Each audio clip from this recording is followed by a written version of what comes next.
नमस्कार, स्वागत है आपका आज के मुख्य समाचार में। बिहार वालों के लिए सरकार ने आज कई बड़ी घोषणाएं कर दी है। साथ ही बिहार की जनता को बड़ी सौगात दे दी गई। तो वहीं सरकारी नौकरियों की बरसात कर दी गई है। फिर से शिक्षा विभाग में 1,60,000 पदों पर बहाली होगी। सबसे पहले आप खबरों को सुर्खियों में देखिए। आ गई है सबसे बड़ी खुशखबरी। बिहार में फिर से होगी शिक्षकों की बम्पर बहाली। 1,60,000 पदों पर बहाली की जाएगी।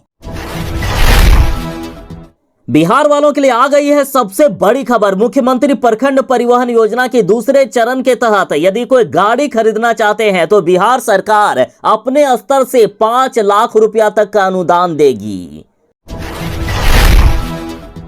सहारा इंडिया में यदि आपके भी पैसे फंसे हुए हैं तो बड़ी खुशखबरी है। अमित शाह जी ने कहा है कि सहारा निवेशकों के सारे पैसे जल्द ही मिलने वाले हैं।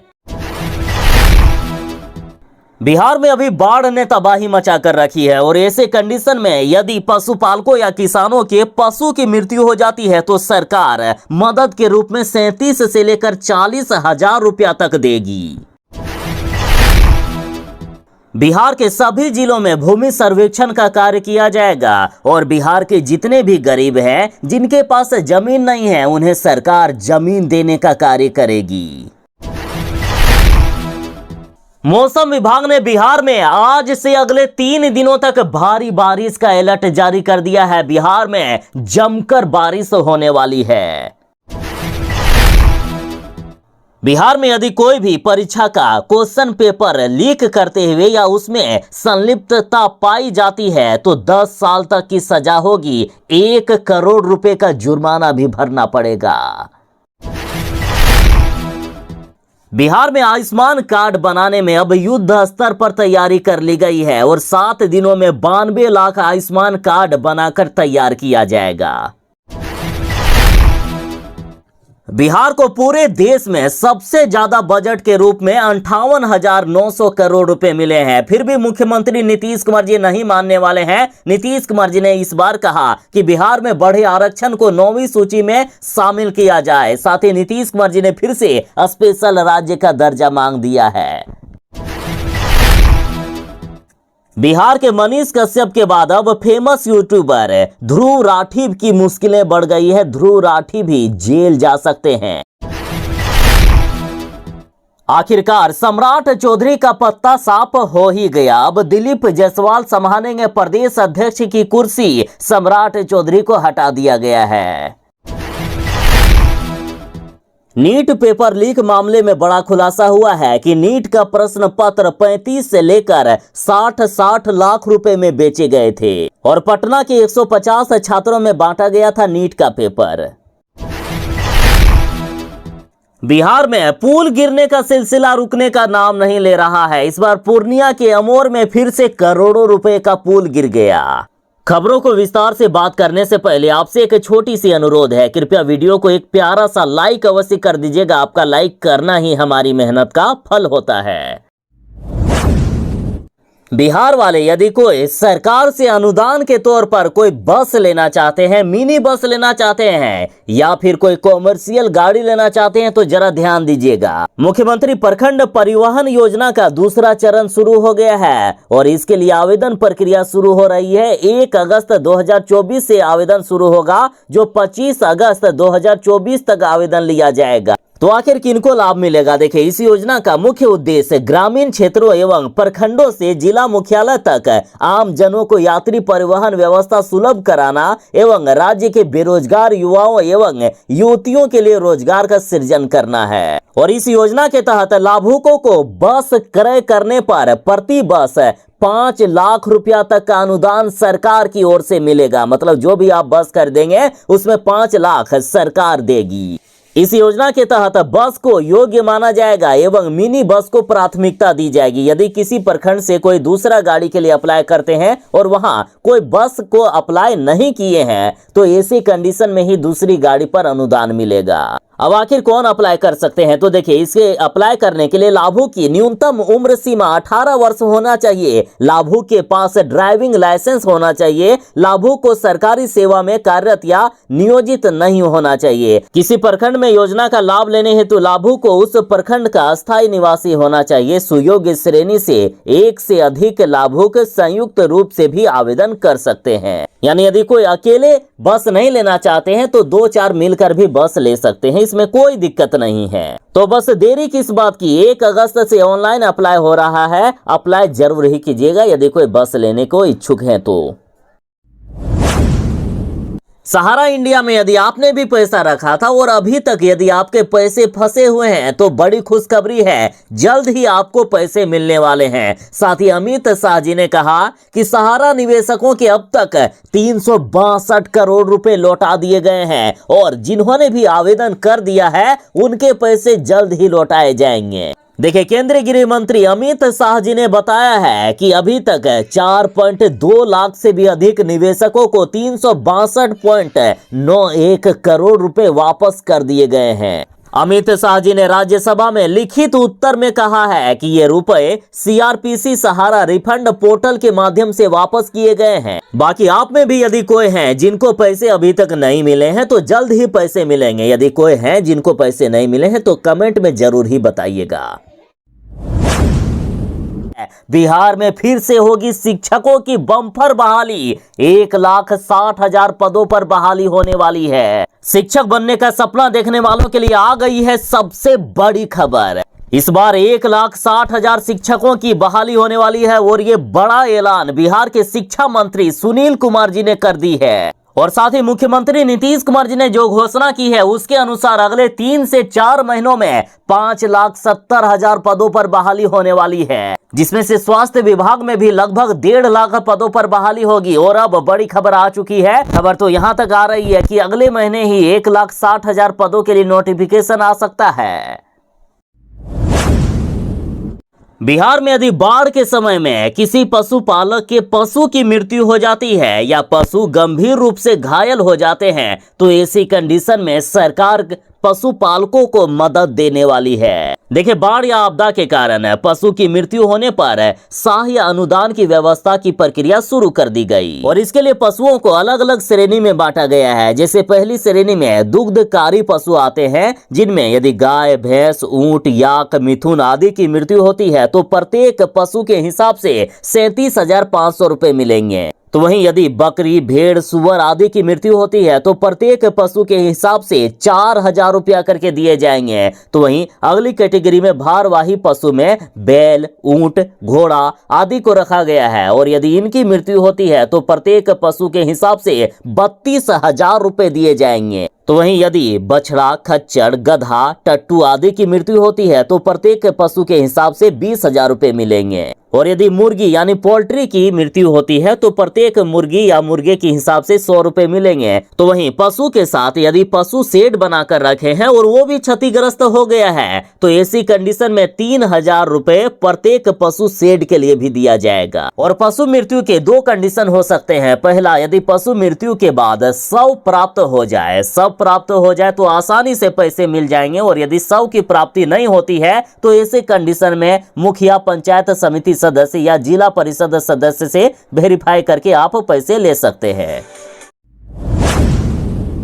पूरे देश में यदि केंद्र बजट की बात करें तो सबसे ज्यादा बिहार को मिला है। फिर भी मुख्यमंत्री नीतीश कुमार जी नहीं मानने वाले हैं। नीतीश कुमार जी ने ठान लिया है कि जब तक बिहार को विशेष राज्य का दर्जा नहीं मिलता है तब तक बीजेपी पर यह दबाव बना रहेगा कि हम पलटी भी मार सकते हैं। और जैसे ही केंद्रीय बजट पास हुआ उसके अगले ही दिन नीतीश कुमार जी ने मांग कर दी कि अब बिहार में आरक्षण की सीमा जो हमने 65% की थी, जिसे हाईकोर्ट ने हाल ही में रद्द कर दिया है, तो केंद्र सरकार अब बढ़े हुए आरक्षण को 9वीं सूची में डाले ताकि कोई भी कोर्ट बिहार में आरक्षण की सीमा जो बढ़ाई जाएगी उस पर हस्तक्षेप ना कर सके। मुख्यमंत्री नीतीश कुमार जी बोले हैं कि राज्य सरकार सरकारी नौकरियों और शैक्षणिक संस्थानों में आरक्षण की सीमा 65% करने को लेकर सुप्रीम कोर्ट में भी अपील किए हुए हैं। साथ ही इसे संविधान की 9वीं सूची में डालने की मांग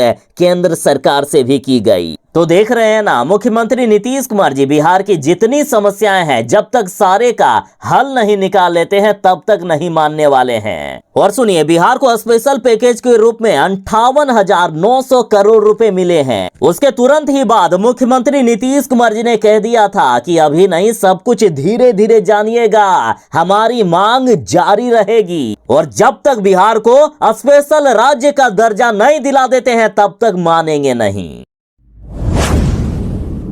बिहार के सभी जिलों में भूमि सर्वेक्षण होगा और अभी 18 जिले जो बचे हुए थे उनमें भी मुख्यमंत्री नीतीश कुमार जी ने भूमि सर्वेक्षण का आदेश दे दिया है। देखिए, मुख्यमंत्री नीतीश कुमार के आदेश के तहत 18 जिलों में भूमि सर्वेक्षण का कार्य होगा और 20 जिलों में पहले से ही ये कार्य हो रहा है। और इधर मुजफ्फरपुर से बड़ी खबर आ गई है कि भूमि सर्वेक्षण के लिए प्रत्येक अंचल में लगेगा शिविर, जमीन मालिकों को मिलेगा स्व घोषणा पत्र। मुजफ्फरपुर के साथ ऐसा बचे सभी 18 जिलों में किया जा रहा है। देखिए, राजस्व एवं भूमि सुधार विभाग के निदेशक ने इससे सभी बंदोबस्त पदाधिकारियों को अवगत कराया है। भूमि सर्वेक्षण के लिए हर अंचल में शिविर लगाया जाएगा। सर्वेक्षण के लिए प्रत्येक शिविर में एक विशेष सर्वेक्षक, सहायक बंदोबस्त पदाधिकारी, 2 कानूनगो, 2 लिपिक व 4 ग्राम पर एक अमीन की तैनाती भी की जा रही है। और इससे फायदा ये होगा कि यदि किसी गरीब की जमीन को किसी ने हड़प लिया है तो उसे जमीन वापस दिलाया जाएगा। साथ ही यदि सरकारी जमीन पर किसी ने कब्जा करके रखा है तो उस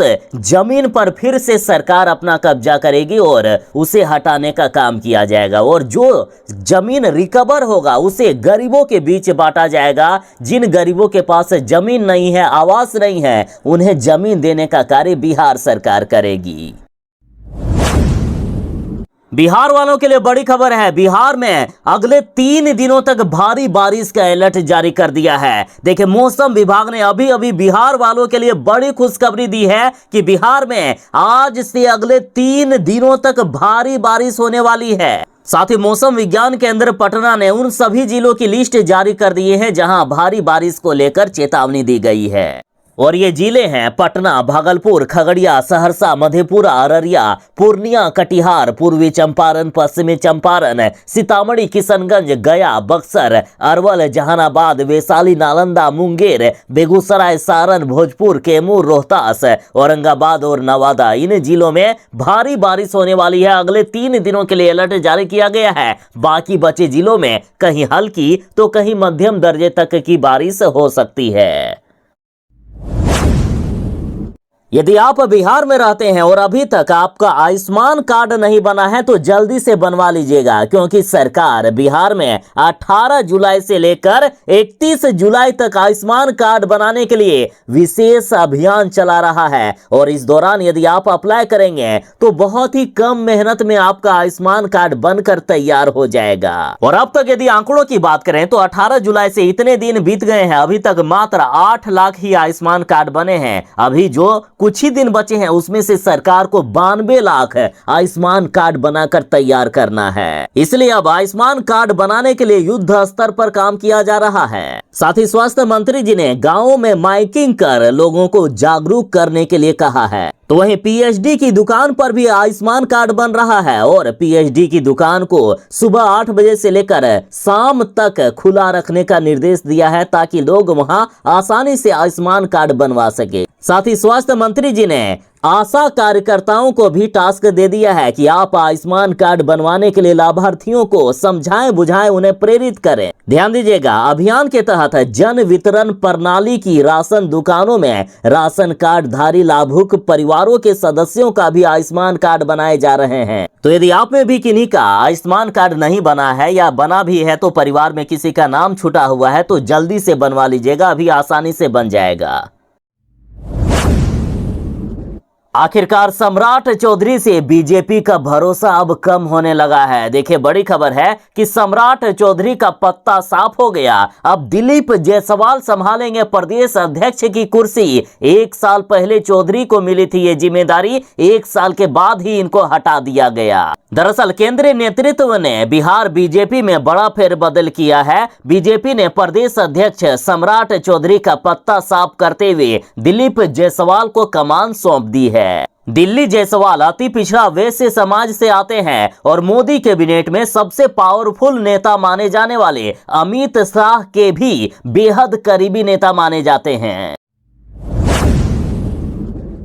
अब ये लीजिए, जांच में बड़ा खुलासा हो गया कि नीट प्रश्न पत्र जो लीक हुआ था उसे 35 से लेकर 60 लाख रुपए में बेचे गए थे। खबर है कि बिहार के छात्रों से 35 से लेकर 45 लाख रुपए तक लिए गए थे और बाहर के कुछ छात्रों से 55 से लेकर 60 लाख रुपए तक में प्रश्न पत्र देने की बात हुई थी। और सीबीआई की जांच में अब तक 150 से भी अधिक छात्रों को प्रश्न पत्र मिलने का प्रमाण भी मिल चुका है और इसमें ज्यादातर पैसे का भुगतान कैश के तौर पर किया गया था। बाकी कुछ ऑनलाइन भी ट्रांसफर हुए थे जिनकी जांच लगातार जारी है। और यदि पटना की बात करें तो पटना के 35 समेत 150 छात्रों में बांटा गया था नीट पेपर। बिहार के मनीष कश्यप के बाद अब यूट्यूबर ध्रुव राठी की मुश्किल बढ़ गई है। ध्रुव राठी भी जेल जा सकते हैं। देखिए, ध्रुव राठी पर दायर किए गए एक मानहानि केस में उनकी मुसीबतें लगातार बढ़ती ही जा रही है और अब तो मानहानि के मामले में ध्रुव राठी को समन भी जारी कर दिया गया है। देखिए, इनके ऊपर भाजपा के नेता सुरेश नखुआ ने आरोप दायर करते हुए ये कहा कि ध्रुव राठी ने उन्हें हिंसक और अपमानजनक ट्रोल किया था। ये मामला 7 जुलाई को शुरू हुआ था जब ध्रुव राठी ने अपने यूट्यूब चैनल पर माई रिप्लाई टू गोदी यूट्यूबर के शीर्षक के रूप में एक वीडियो बनाया था। इस वीडियो में मुंबई इकाई के प्रवक्ता नखुआ ने आरोप लगाया है कि ध्रुव राठी ने उन्हें हिंसक और अपमानजनक ट्रोल किया। इसके बाद इस बीजेपी नेता ने ध्रुव राठी पर मानहानि का मुकदमा दर्ज किया है। बिहार में पुल गिरने का सिलसिला रुकने का नाम ही नहीं ले रहा है। सोचिए, बिहार में किस कदर का भ्रष्टाचार हुआ। इस बार पूर्णिया के अमोर में फिर से पुल गिर गया और अभी हाल ही में 2021 में बनकर तैयार हुआ था ये करोड़ों का पुल। और इस बार पूर्णिया के अमोर प्रखंड के अधाह पंचायत के रहरिया गांव का पुल सीधे पानी में गिरकर समा गया। सिर्फ 3 साल में ही ये पुल भ्रष्टाचार की भेंट चढ़ गया है। और सुनिए, पुल के निर्माण के समय ही भ्रष्टाचार की शिकायत संबंधित पदाधिकारी से भी की गई, लेकिन इसकी कोई सुनवाई नहीं हुई। बिहार में भ्रष्टाचार भी होता है और जनता यदि आवाज भी उठाती है तो उसे भी कोई सुनने वाला नहीं। लगता है नीचे से ऊपर तक पूरा सिस्टम ही भ्रष्ट बना हुआ है।